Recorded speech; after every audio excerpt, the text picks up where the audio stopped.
रानीवाड़ा विद्युत विभाग के अधिशासी अभियंता अनिल कुमार सेन ने महादेव जीएसएस मालारनाड़ी, सेवाड़ा सहित कई जीएसएस का निरीक्षण कर व्यवस्थाओं का जायजा लिया और आगामी मानसून को देखते हुए विद्युत कर्मचारियों को आवश्यक दिशा निर्देश भी दिए। साथ ही अधिशासी अभियंता अनिल कुमार सेन ने महादेव जीएसएस मालारनाड़ी सेवाड़ा पर कार्यरत विद्युत कर्मचारी केसाराम द्वारा कार्य के प्रति लापरवाही बरतने पर हाथों हाथ सेवाड़ा से हटाकर रानीवाड़ा विद्युत कार्यालय पर लगाने का आदेश जारी किया।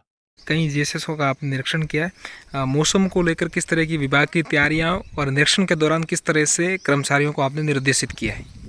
जैसा कि कल जिला कलेक्टर महोदय सांचौर ने मीटिंग ली थी आपदा प्रबंधन को लेते हुए, और उसमें निर्देशित किया गया था कि जो आगामी मानसून है उसके तहत सभी विद्युत लाइनों का जीएसएस का मेंटेनेंस किया जाए, जिससे कि लोगों को निर्बाध विद्युत आपूर्ति मिल सके। तो इसके तहत साकड़ उपखंड में मेंटेनेंस का काम करीब 10 दिन पहले पूर्व ही चालू कर दिया गया था। 33 के भी लाइनों का करीब हमने मेंटेनेंस करा लिया है।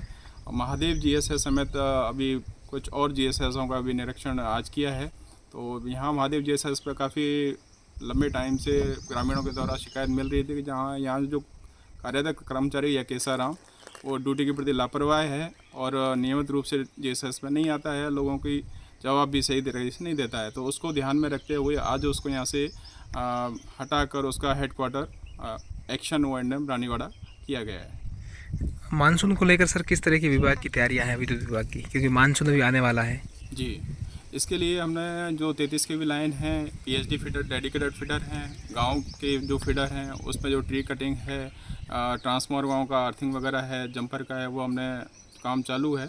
और साथ ही जहाँ जो रिमोट एरिया है, अगर किसी तरह की बाढ़ तूफान वगैरह इस तरह का आ जाता है और वहाँ पोल वगैरह ले जाना पॉसिबल नहीं है, तो हमने उस स्थिति को देखते हुए वहाँ पोलों की व्यवस्था पहले से करवा दी है। जैसे इस तरह का अगर किसी परिस्थिति उत्पन्न होती है तो वहाँ अपन पोल अपने को मिल जाए इजीली और रेस्टोरेशन का काम टाइमली हो सके। विद्युत कटौती की समस्या को लेकर और अन्य कई समस्याओं को लेकर पिछले दिनों रानीवाड़ा में किसानों ने धरना प्रदर्शन भी किया। उसके बाद में आपके नेतृत्व में जो आपकी टीम थी वो कामगिरी शुरू की और उसका परिणाम अच्छा निकल कर सामने आया। अब शायद ऐसी समस्या क्षेत्र में नहीं आ रही है कि विद्युत कटौती की कोई समस्या फिलहाल हमें सूचना नहीं मिल रही है। क्या कहोगे, भविष्य में इस तरह की दिक्कत रानीवाड़ा में नहीं हो तो आपकी टीम किस तरह से भविष्य में काम करेगी?